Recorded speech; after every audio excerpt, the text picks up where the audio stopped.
Let's Talk Prevention Idaho.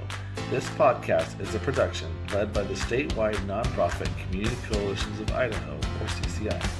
Here at CCI, it is our job to support the work of prevention across the state of Idaho. Through education, training, and providing valuable resources, we help make the work of prevention happen all across Idaho.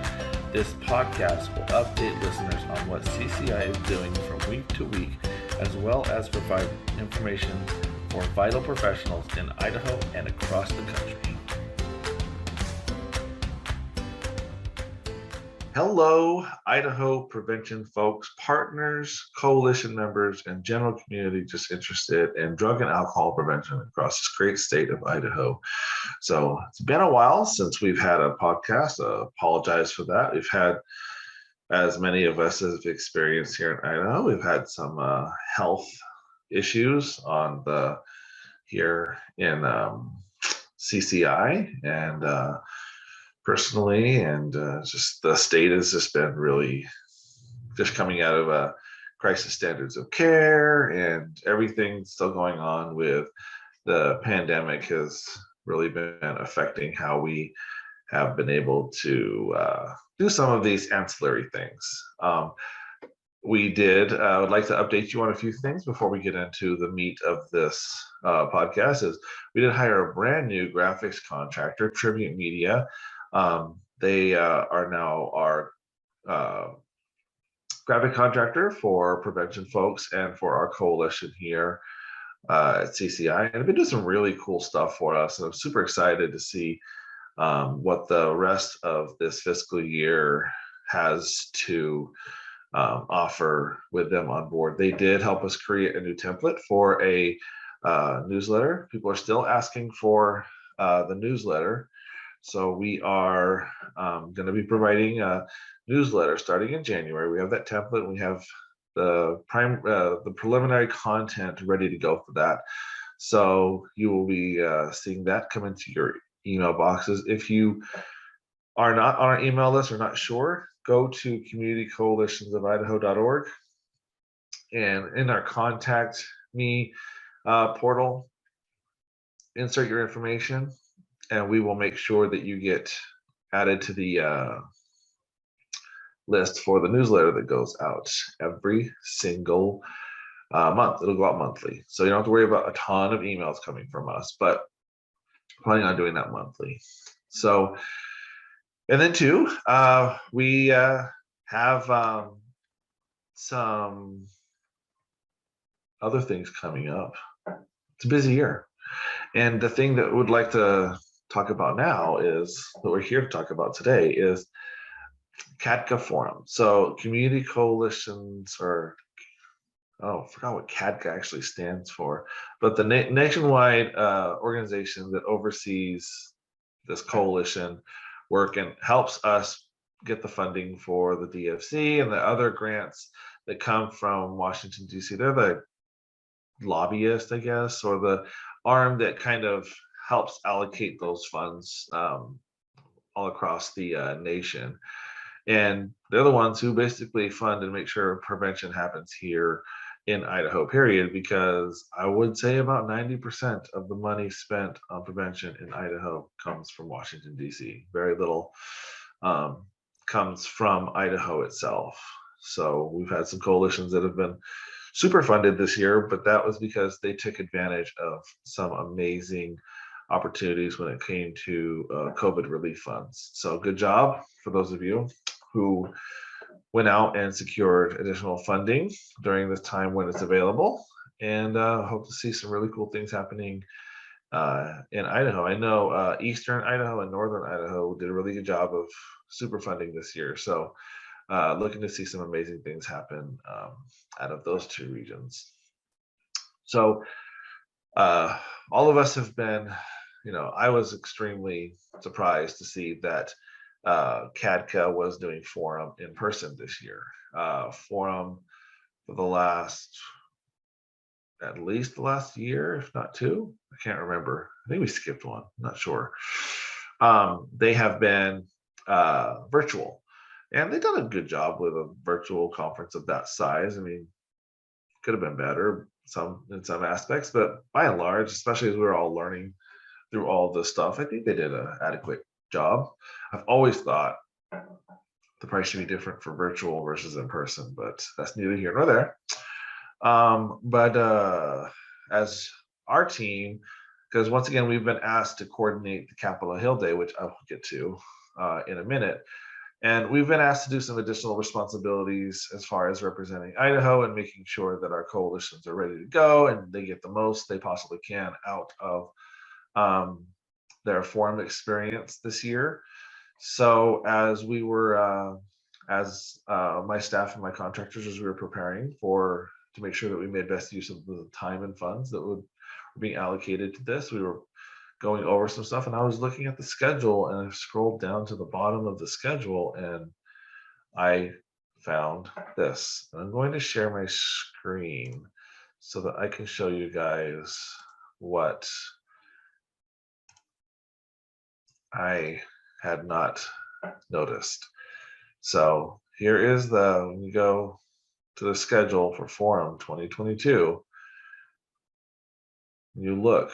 So here's the schedule. The week is laid out. And then you get down here to the bottom, and CADCA is committed to providing a safe, healthy, and memorable experience when we as a field convene again in person. Rest assured that CADCA is hard at work preparing for an unforgettable national forum experience for you. We have been closely monitoring state, local, and federal guidelines related to large gatherings during the ongoing pandemic and have consulted with our vendor partners to ensure extended protocols are in place on site. Specifically, out of abundance of caution and safety, CADCA invites all registered attendees who are fully vaccinated against COVID-19 to join us in person. While on site at Forum, attendees will be required to wear masks at all times, except when actively eating or drinking. And CADCA will be asking attendees to conduct daily health screening, self-assessments using the CADCA Event app. More details will be shared on these and other health and safety precautions in the coming weeks. So CADCA considers people as fully vaccinated for COVID-19 in accordance with the CDC guidelines 2 weeks after their second dose of a 2-dose series such as Pfizer and Moderna vaccines, or 2 weeks after a single dose vaccine such as the Johnson & Johnson vaccine. CADCA encourages all eligible individuals to receive the booster vaccinations as prescribed. So they encourage that, but they're not considering that a requirement for being considered fully vaccinated. And then they have the CDC link to guidelines related to large convening gatherings or whatever. So I saw that and I was like, that sounds like I need to be vaccinated. That sounds like you need to be vaccinated if you're going to CADCA this year. And I was like, that's not good because I'm not vaccinated. And I have already booked registration, I've already booked flights, booked a hotel room. Hotel room's not that big a deal because hotel rooms can be canceled. We're still 6 weeks or more away from the event. So the hotel's not a big deal. Flights, you know how hard it is to cancel flights and get your money back. And then CADCA, some have said it would be kind of hard to get refunds and stuff like that. So just trying to figure out all of that. So sounds like you need to be vaccinated. I did get a chance to speak to Angelique from CADCA, and she confirmed that you need to be vaccinated, and that you need to be prepared to show your proof of vaccination. And I did ask, because a couple of coalition members had already asked when I first asked, does anybody else know about this? They asked, is there a testing option? No testing option. So CADCA said they can't, they don't have the capacity to be responsible to look at all of these testing testing paperwork, I guess, but they have the capacity to do the check your vaccine status, but they didn't have the capacity to look at your negative test. I don't understand, but that was their policy. This is going to be a problem for quite a few, because here in Idaho we are one of the lowest, probably not the lowest, but one of the lower vaccinated rated states across the nation. And I have spoken to a lot of our folks in rural communities, and the rural communities tend to be even less vaccinated than like a larger populated area like Boise.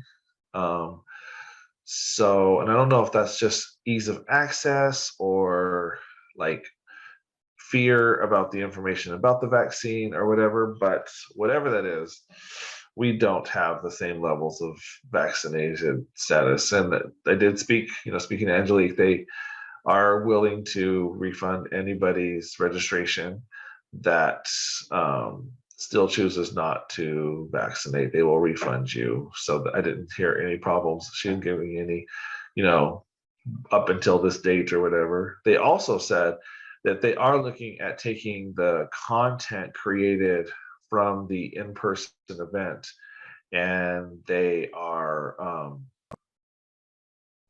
going to create some virtual option, not at the same time though. It's going to be after forum. They're going to take the content that's created at the in-person event and create something for people that can be seen virtually. So you will still get some form of an education from the content. It just won't be the same.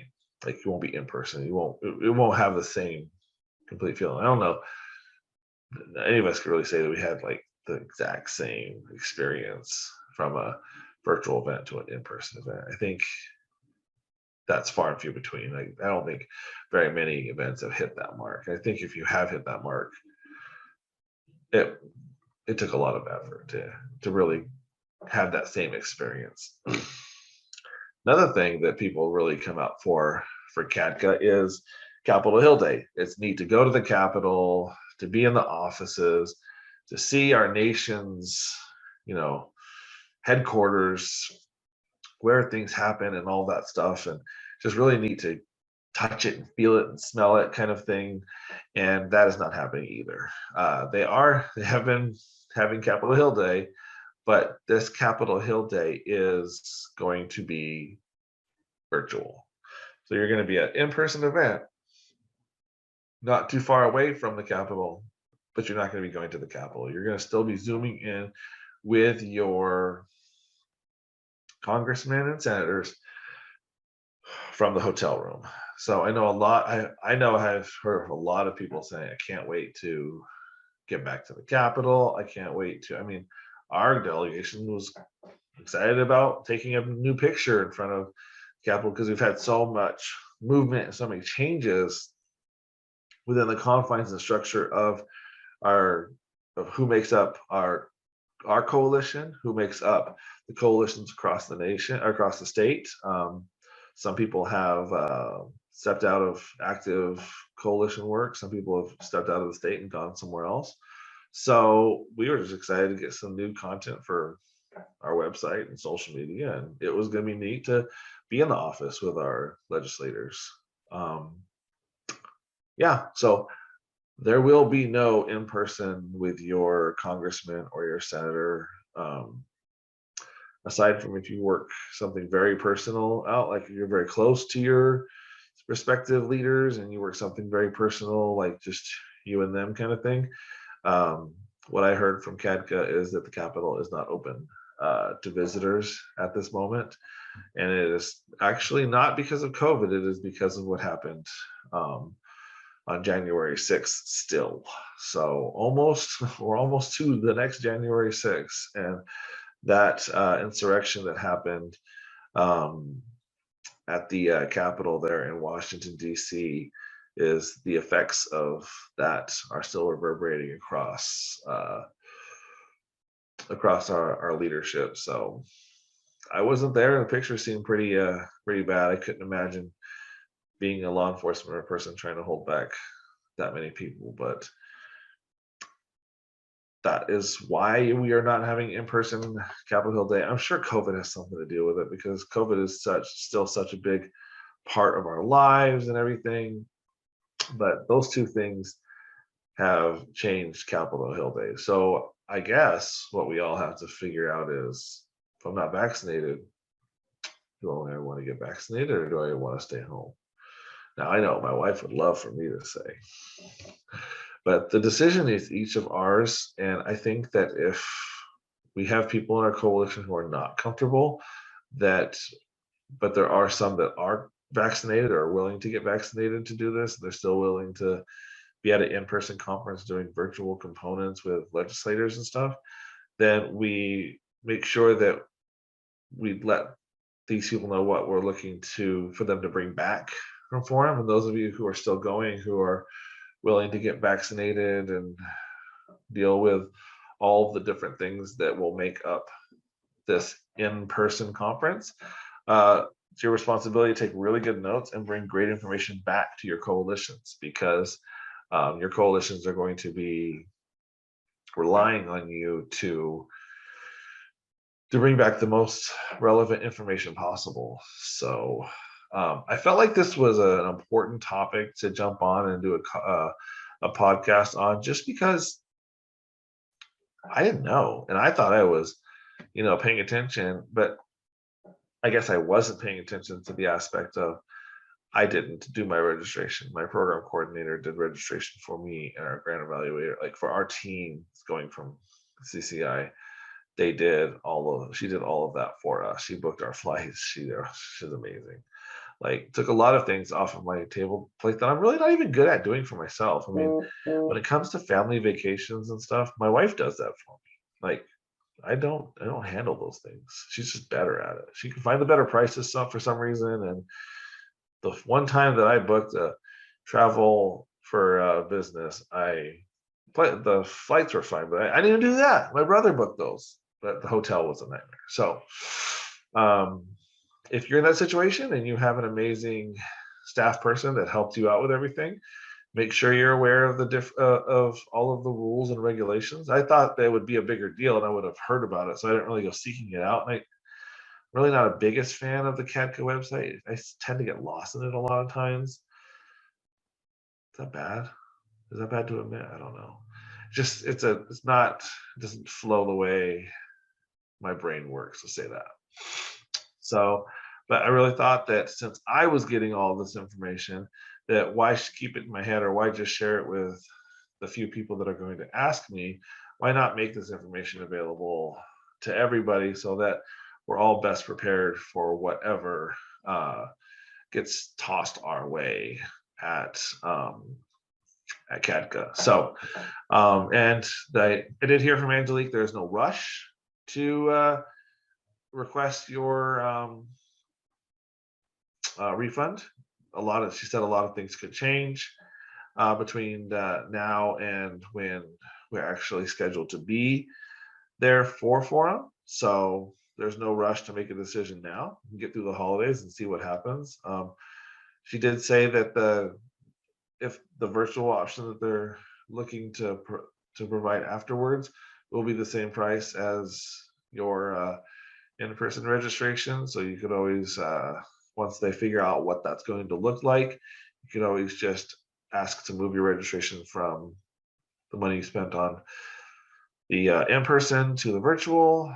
I not knowing what the virtual option looks like, I will hold my opinion on the cost part there. But yeah, so this is more or less information to chew on at this point. I don't think anybody really needs to make any decisions. I do know if you are planning on getting vaccinated, though, you might. Now's the good time to do it, because you need to be 2 weeks after your final shot. So you would need to make sure that that even can fit into your schedule, that even works for you. Because if that doesn't work for you, then that decision kind of gets made for you, kind of thing, unless they backtrack for some reason or add in a testing option, which they didn't say that they were looking at, but you never know. She did say there was a lot of, there's a good month and a half before the event. So there's plenty of time to make that decision. So chew on it, food for thought. And if you have any questions, feel free to reach out, David, ccied@gmail.com, or you can reach out through communitycoalitionsofidaho.org. Send us a message that way. We'll get it for you there. And if you like this, would love to hear some reviews on what do you think about this podcast, especially as we're wrapping up 2021. It would be good to know that what people think about this. We have looked at some stats for the closing out this year, and traffic's up. People are enjoying the content. So not super surprising to me. Done radio before, so I feel like podcasts are just an extension of talk radio, which I used to do and I love listening to anyway. So, but yeah, I'd love to hear what your thoughts are on the podcast, the topics, and what would you like to, what topics would you like to hear addressed in 2022? Let's do some fan favorites. Let's see what you guys want. We'll dig into what you guys are looking for, and let's just make this an amazing year for prevention here in Idaho. All right, guys. Well, until next time, see you later.